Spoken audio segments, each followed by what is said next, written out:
Hello दोस्तों, आज एक कहानी सुनते हैं। शिकायत। पति पत्नी के लिए शिक्षाप्रद कहानी। दोस्तों, जब नई नई शादी होती है तो पति पत्नी में प्यार बहुत होता है।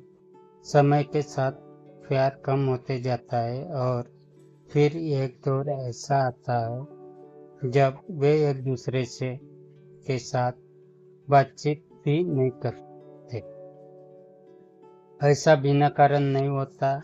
इसके पीछे जो छोटे छोटे कारण जिम्मेदार होते हैं उनके बारे में कोई ज्यादा सोचता नहीं है। आज की कहानी आपको इन सब कारणों से अवगत कराएगी और सोचने पर मजबूर कर देगी। इसीलिए इस कहानी को पूरी जरूर पढ़िएगा।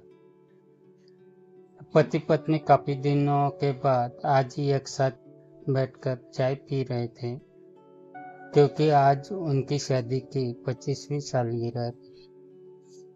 पहले की तरह वह अब साथ में समय बिताते नहीं थे, ज्यादा साथ में एक दूसरे के पास बैठते नहीं थे। पता नहीं किन कारणों से उन दोनों के बीच की दूरी बढ़ती जा रही थी।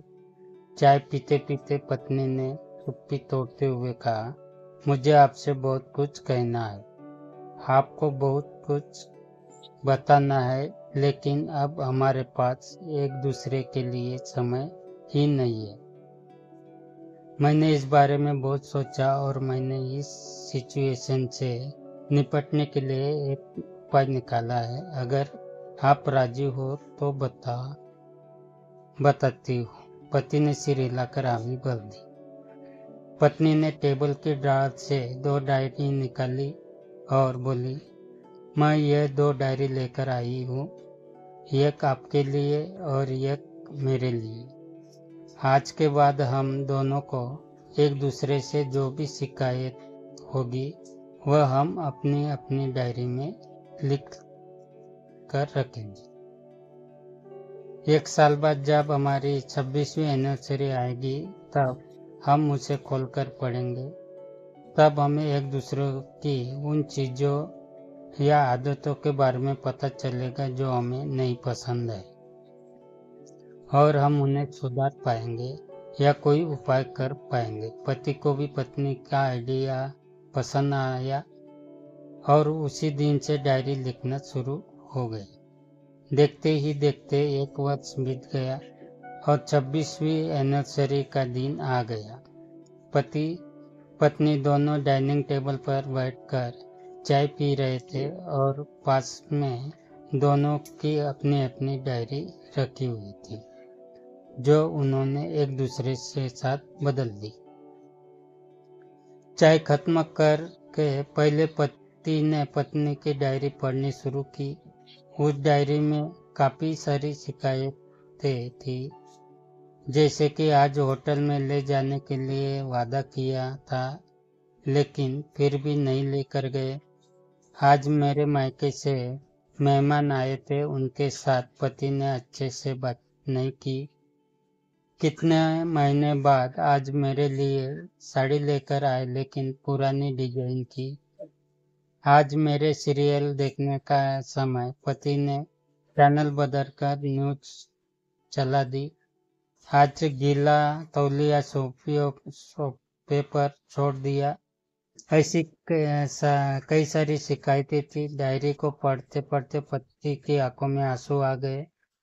पति को काफी अफसोस हुआ। वो अपनी पत्नी से बोला, मुझे इन गलतियों के बारे में एहसास ही नहीं था, लेकिन अब मैं तुमसे वादा करता हूँ कि ऐसी गलतियाँ मैं अब नहीं दोहराऊंगा। अब पति की डायरी खोली। पत्नी ने डायरी के कई सारे पन्ने पलटे, लेकिन वह पूरी तरह से खाली थी। कहीं पर भी एक शब्द भी नहीं लिखा था। पत्नी बोली, आपने तो डायरी में कुछ लिखा ही नहीं है। पति बोला, आखिरी पन्ना देखो, मैंने उसी पर लिखा है। जब पन्ने पर लिखा था तुमने मेरे लिए और मेरे परिवार के लिए इतने सालों से जो त्याग किया है और हम सब को जितना प्यार दिया है उसके आगे तुम्हारे खिलाफ इस डायरी में कुछ भी नहीं लिखा सकता। और इससे भी ज़रूरी मुझे कभी तुमने कोई कमी देखने की इच्छा हुई ही नहीं। ऐसा नहीं है कि तुम में कोई कमी नहीं है, लेकिन तुम्हारे प्यार, समर्पण और त्याग के आगे तुम्हारी कोई भी कमी बहुत छोटी है। मेरी अनगिनत गलतियों को नज़रअंदाज करके तुमने इस कठिन जीवन में मेरे लिए साए की तरह साथ दिया है और हमेशा मेरे साथ खड़ी रही है। तुम ही बताओ, कोई भी अपने ही साए में दोस्त निकाले तो कैसे। अब पत्नी की आंखें नम थी। पत्नी ने पति के साथ हाथ से अपनी शिकायत की डायरी ले ली और उसे जला दिया। पति पत्नी का रिश्ता एक दूसरे पर विश्वास पर टिका होता है और उसी से वह मजबूत होता है। उम्र के एक दौर में पति पत्नी को एक बात अच्छे से समझ लेनी चाहिए कि एक दूसरे में गलतियां और कमियां निकालने के बजाय अगर यह याद रखा जाए कि उसके साथी ने उसके लिए इतना त्याग किया है तो इससे उनका रिश्ता और भी ज़्यादा मजबूत होगा। दोस्तों, छोटी सी कहानी को लिखने के पीछे मेरा प्रयास यह है कि इन दिनों पति पत्नी में बढ़ती जा रही दूरियां कम हो सके और खासकर गलत फहमियों की वजह से या सिर्फ बात न करने की वजह से बढ़ती जा रही दूरियां को आराम से शांति से बैठकर बात करके कम किया जा सकता है या ख़त्म भी किया जा सकता है।